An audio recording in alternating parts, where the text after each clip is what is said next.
Good morning, everyone, and welcome to Mobility Matters. I'm your host, Javier Betancourt, Executive Director of the Citizens Independent Transportation Trust, or CITT. Today marks a very special episode of Mobility Matters. It's actually 1 year since we started this podcast. I think it was August 25th of last year. And on that very first show, we had the then chairman of the Citizens Independent Transportation Trust, Oscar Braynon. And Oscar is with us here again today to mark our anniversary and also to look back at his chairmanship of the CITT. Welcome to the program. Well, thank you. Welcome back, I should say. Yes, thank you. It's good to be back. I'm glad that you asked me to come in and do a swan song show. Congratulations on Mobility Matters. It's a great community outreach platform, and I look forward to, after this show, seeing it every other week. Yeah, and I have to thank our partners in this endeavor, of course, community newspapers. We're in their studios. They've been good to let us use this space and produce the program. So shout out to Grant and Michael Miller and their team for everything they do for us. So Oscar, you've now been chair of the CITT for 2 years. And you will be chairing your last meeting now in September, and then an incoming chair will come in. To be determined, right? Mm-hmm. So tell us what's happened over the past 2 years. Tell us about your chairmanship and some of the highlights. Well, I think the biggest thing is we've been able to reach the community. I think we're known a lot more now through social media, through programs such as Mobility Matters, and also the CITT Ambassadors Program. That is, I'm not going to use the word revolutionary, but it's something that the CITT's never endeavored to do. And now we have over 100 volunteers who ride transit and give us feedback through social media of their experiences. And we can pass that on to the department.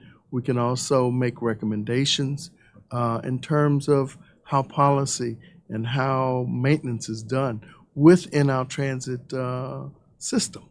So that, I think, the ambassadors is probably one of my biggest highlights in terms of what's occurred in the past 2 years. It's giving us a much broader perspective from our point of view, and it's also allowed the public to know who we are. So it works both ways for us. The county knows more, the citizens know more, the riders know more. We all are getting real-time information. So I'm very pleased with the Ambassadors Program more than anything that we've done in the past 2 years. And I have to say you deserve a lot of credit for that. You challenged us all as an organization, even prior to becoming chair, but certainly upon becoming chair, to really engage with the community better. At the end of the day, we are the Citizens Independent Transportation Trust. We need to be engaged with the citizenry, right? To inform them about what's happening, but then also to get that feedback from them on what's important to them. So, feather in your cap, sir. Thank you. Well, thank you very much. It's, I started with public outreach, and I think we will continue. I hope we continue to do this. Congratulations to you and your staff, particularly the communications portion of your staff, Carla and Cheryl, as well as Monica too. So it's really been a pleasant 2 years in terms of our community outreach, and that's what I'm most proud of. I mean, we've had to work through many issues during the past 2 years in terms of our own survival, getting members on the trust, seeking volunteers has also been a challenge to get trust members. At this point, we still have 4 openings out of 15. So we're really, that's a continuous challenge for the trust members ourselves, as well as the staff for the CITT, is let's get a full complement of trust members.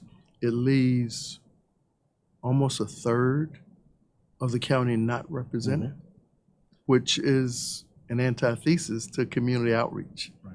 So that's something I hope that we continue to work on and that we can improve in terms of getting those appointees on the trust. And those vacancies currently are in District 9, which is Commissioner Keone McGee's district, District 10, which is Commissioner Rodriguez's district, District 11, which is Commissioner Gonzalez, and District 13, Commissioner Garcia, right? So we're actively looking for members in those 4 districts. What would you say to people who might be interested in applying to become a member? Like, what is their experience going to be like? What's in it for them? What's your experience been like?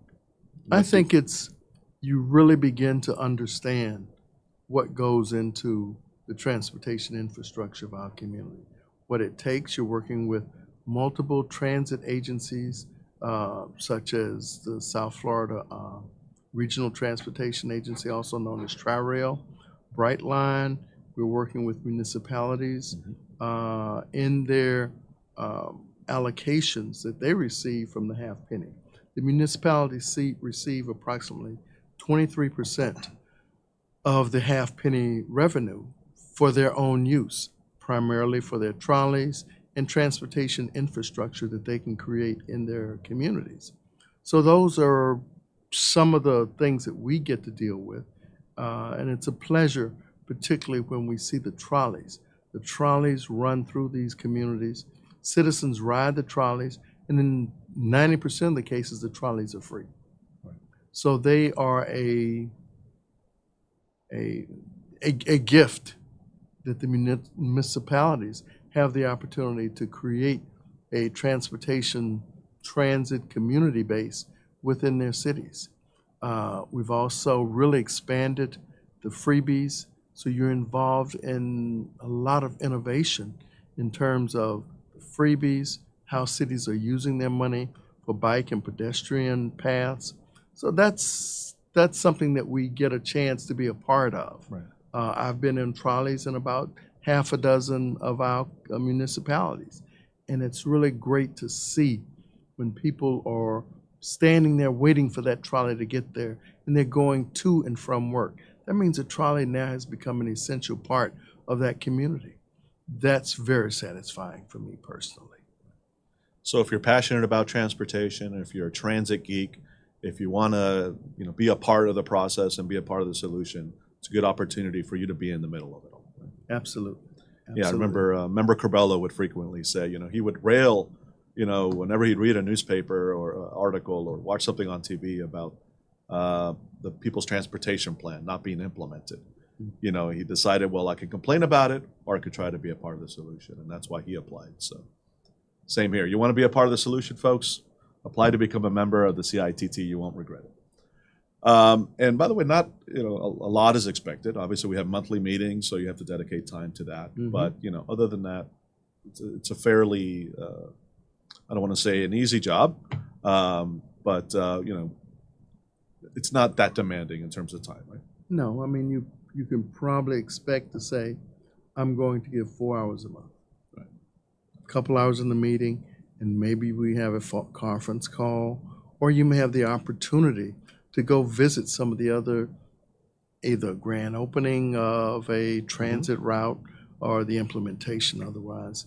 And you also get to know what the county's doing with the PTP plan. And you can go see, you have the opportunity to visit and get inside information in terms of how these things are being developed and constructed. Absolutely. So you have served on the CITT for a number of years, but that isn't, in any way, shape, or form the entirety of your public service. You have been a public servant for much longer, and you come from a family of public servants. And I just find that fascinating. So tell us about your public service historically, and your family members who have also been engaged. Well, I've been on the CITT for possibly 7 years now. I think 2016 is when I first attended a CITT meeting as a trust member. It's been very satisfying. Prior to that, I'm a retiree from Miami-Dade County government. I worked at the aviation department. I worked for a county commission chair. I worked in the Office of Community Advocacy. At the time, it was called Community Relations. So I spent about 20 years working in county government. Prior to that, I was a naval officer, an aviator. So I had tours around the world. I was also a commanding officer on 2 occasions within the reserves. So thank you for your service in the armed forces, sir. Of course. My pleasure, and thank you. My son's a former elected official. My wife retired as a department director with the Miami-Dade County Housing Finance Authority. My parents were public servants in public health as well as education. I've got a great aunt that was the Florida Teacher of the Year in the 1970s, has a school named after her, Lenore Braynon Smith. I have a second cousin that was one of the first African-American state attorneys, attorney generals, assistant deputy attorney general for the state of Florida in the 60s, who was also a judge. So there's a long history of my family being public servants. My family goes back over 100 years within Greater Miami. That's amazing. So if you're a young Braynon growing up, there's an expectation probably, right? That you're going to serve your community or the public in some way. Yes, I hope so. And they have a lot of great examples to learn from. So thank you for your service and to all your family members as well. So you're going to be coming off as chair. There'll be a new chair coming in. Again, we don't know who that will be yet. Our elections are coming up in September. What advice do you have for the incoming chair? And first of all, I have to thank you for your service. And while other members only maybe have to dedicate 4 hours a month, I know you've dedicated far more than that as chair. It can be demanding, and you've always been there for us, so thank you. So back to the original question. What advice do you have for our incoming chair?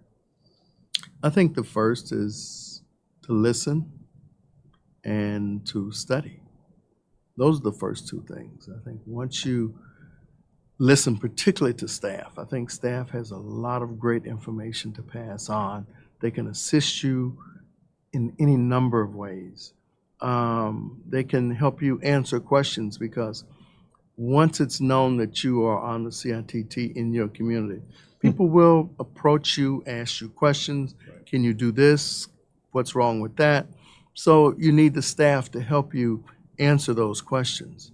I think the other thing is that you have to stay up on what the county commission is doing, what the TPO, which is a transportation planning organization, and also you have to know what the municipalities are doing as well. Right. So you've got to be familiar with 30 plus municipalities, how they're using the money, what situations they have in terms of their community. And every community is different. I mean, we've got a community of a few hundred people, and then we've got another municipality of nearly 500,000 people. Right. So they have different issues. You have to kind of understand the difference, that they all can't be cookie cutter in terms of how they utilize the PTP funds that they do receive. So study and listen, and it'll help you lead. Great.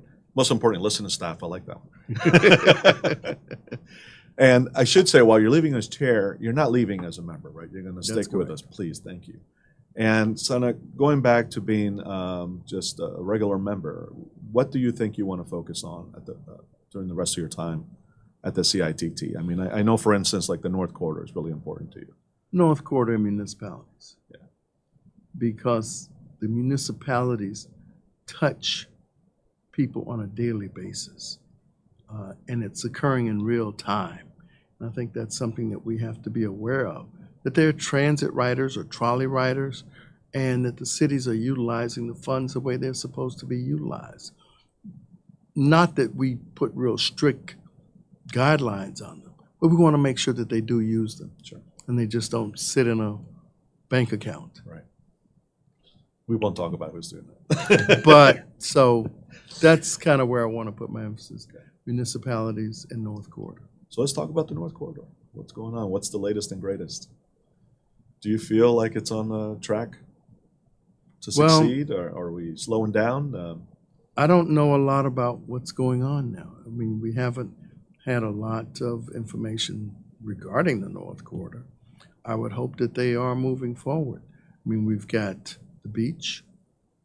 We know that they are having issues there, creating with the Bay Link. South Dade also has, is under construction now, and we're trying to figure out what the operational guidelines are. Right. So there's still challenges on all the corridors, not just North Corridor. So let's say the CITT is listening to see what is going on with the three corridors, though at least those three, North, Bay Link, and South. I tend to think the Northeast Corridor has a great foundation. They've already got the line. Right. Slow hanging fruit, right? Yeah. Should be. Brightline is running a train from Aventura to downtown in 13 minutes. That's quite an accomplishment. I look forward to when we can say that it's 20 minutes from Homestead to Dadeland, and maybe 30 minutes from Homestead to downtown. Those kind of things would be fantastic. And we can say 25 minutes from, what's the stadium called now? Hard Rock Stadium. Hard Rock, yeah. To downtown. So was Joe Robbie to me. But Yeah, Joe Robbie. Or, to the airport. So it's key that we make those connections, because I just spent an hour and 15 minutes coming from North Dade to South Dade. Right. And that's really not where we want to be. Yeah. That's really not where we want to be. It's wasteful and it's expensive. So maybe the solution is new technology and innovation, right? So I know that you and I have been in a couple of discussions where they've introduced this concept called urban air mobility. And I think you're in a very unique position to actually understand this more than most, because you were a former pilot, not only a naval aviator, but also a pilot for Pan Am, and then you had your own charter business, correct? Yes. Actually, it was Eastern. Eastern Airlines. Sorry, That's right. right. Get those confused. In terms of urban air mobility, What are your thoughts on that? Are we going to be flying around like Jetsons anytime soon, or are you more skeptical? I'm a little skeptical for a number of reasons. The cost to fly is much more expensive. And the issues with the corridors right now is the cost. And if we want to move hundreds of people at one time, and we're having problems with that at this point, then I think urban air is going to have a bigger problem with costs. Creating the infrastructure for that is going to be more costly than the ground infrastructure. Not to mention safety concerns, right? A train breaks down, okay, it breaks down, it stops, people get off.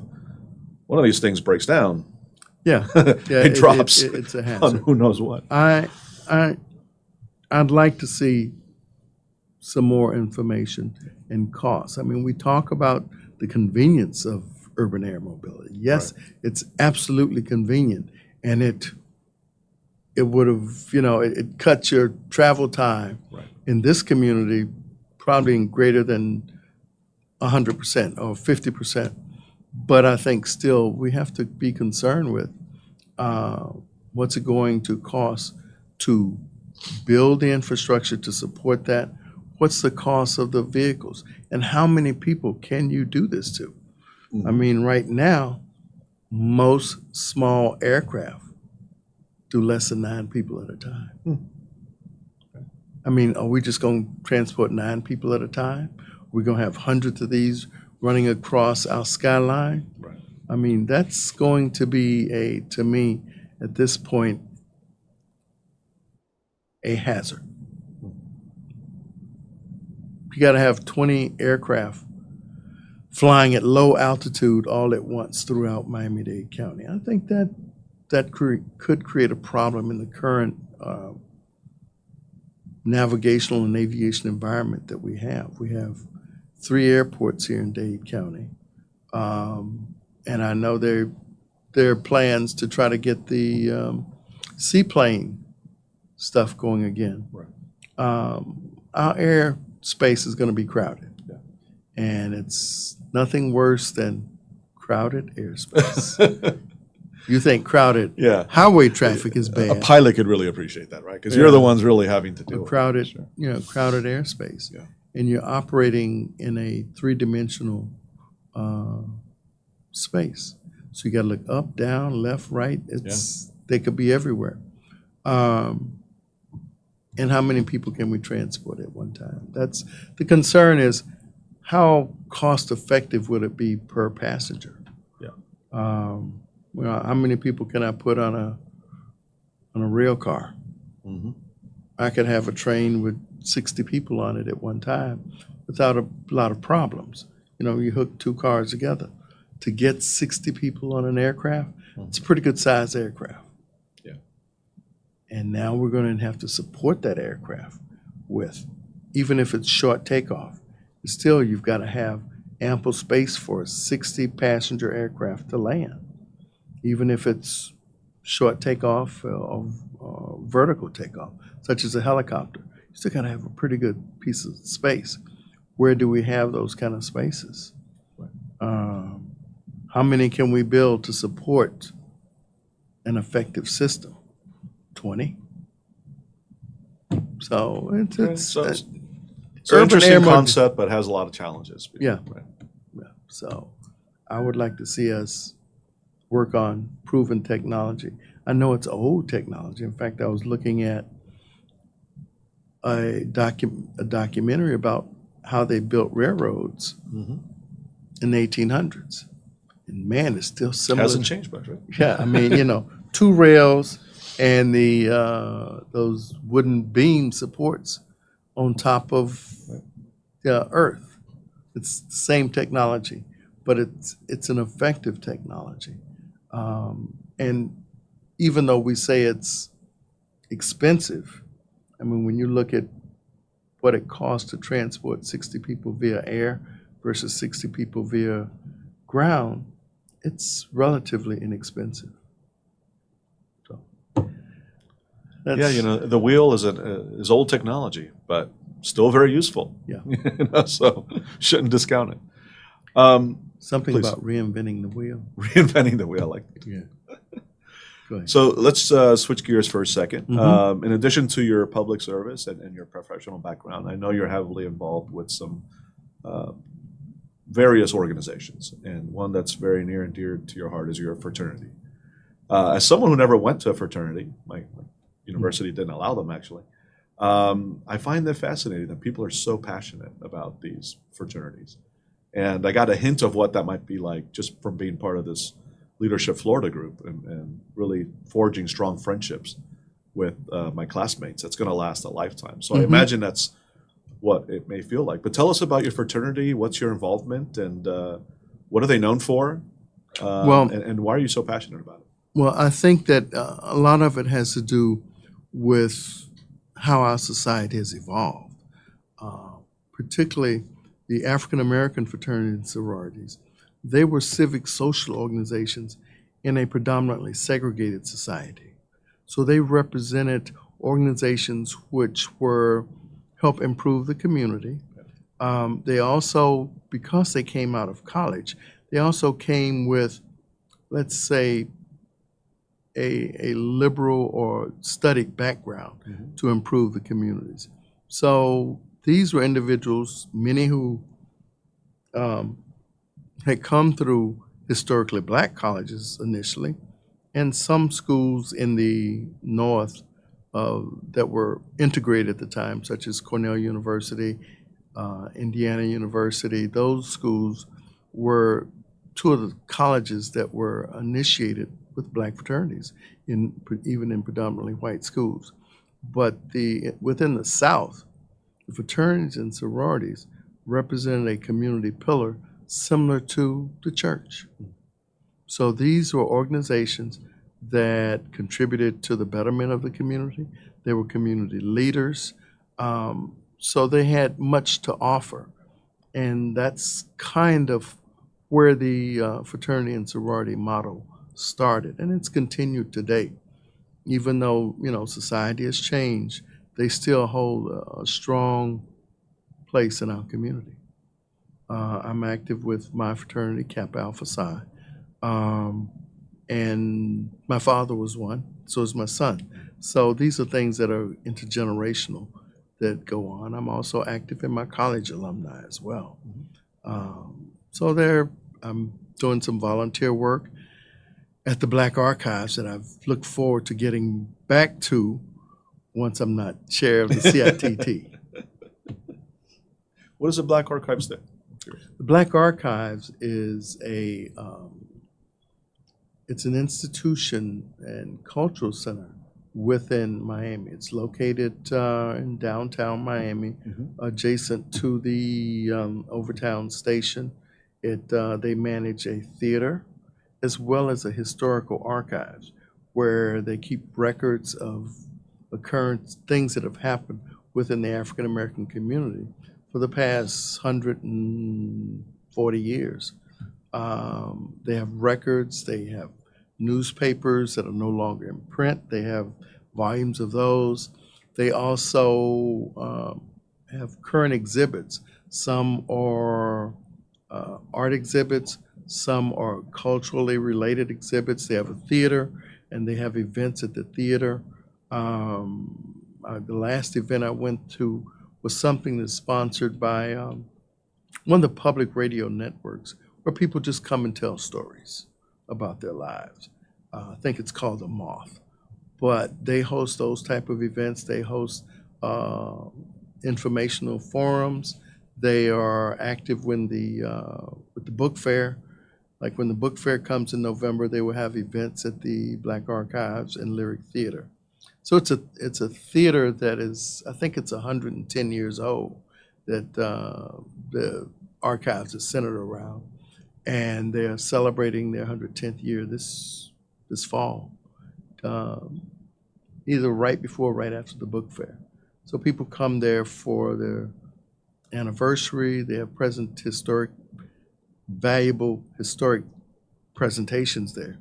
So I'm interested in history and genealogy. So that's something that I participate in, and my wife is on their board. Oh, great. Okay. So you are a man of many interests and talents, Oscar. I hope so. But that's great. I really think that that idea of the Jeffersonian Renaissance man, right, where you really kind of are interested and active in many areas, is a way to live a full life. I hope so. And I hope so. Thank you. And you're continuing to live a full life. So what's next? What's new on the horizon that you might be interested in, or you got enough on your plate? I think I've got enough for now. It sounds like it. I've got enough for now. So kind of looking back at the totality of your life, and you obviously have many more decades to go, but if at this point you could identify one thing that you would say, okay, that's what I want to be my legacy, either as a person, as a professional, as a civically active person, what would you say it is? Or have you not gotten? I'm not quite sure what I want my legacy to be. I think I do have children and grandchildren, and I think to a large part they, to some extent, represent a legacy. Especially when they're named after you. Yes. My daughter's not named after me. That's right. Okay. And I also have a grandson that's not named after me. So they're important too. That legacy of my family is important. Absolutely. And you're a great family man, by the way. Thank you. And you have a great Thank family, you. so thank you. Oscar, is there anything else you wanted to chat about that we haven't had a chance to? We've got maybe a couple minutes left. No, not at this point. Maybe I just hope that we continue, that the transportation community, not just the department, but Tri-Rail, Brightline, TPO, municipalities, that we all continue to work to improve the quality of our transportation network within Miami-Dade County. It's important for us to be able to conduct business, to have a quality of life, enjoy the beach, the ocean, the cultural things that we offer in this community. We're having the World Cup here in a couple years. All of these things make us a great community. But if we can't get to these things, Right. if they aren't part of if we exclude communities because it's not easy to get to, then we're shortchanging our community. We're downgrading our quality of life. And I think we need to be able to keep the quality of life in our community. And that has to be a process and a journey. It's even if we got the PTP done tomorrow, everything was done tomorrow that was on the plan, day after tomorrow, we still need to be planning for the future. We need PTP 2.0, right? Yeah. 3.0. I mean, I saw that we will have less than 10,000 riders on the North Corridor when it starts.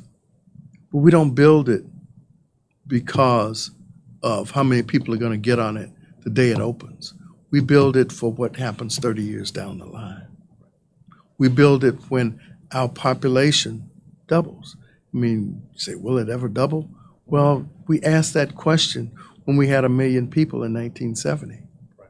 And now we're coming up to 3 million. So we're still going to grow.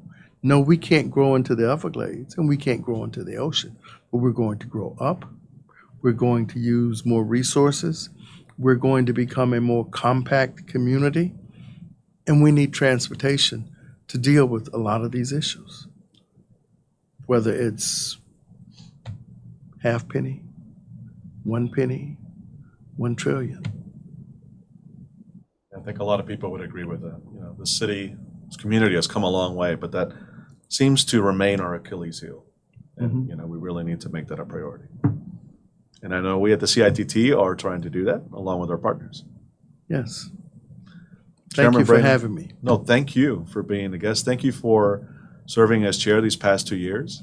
We've worked very closely together, and I think we've worked well, and I really appreciate your service and your guidance and your leadership and your lifetime of service.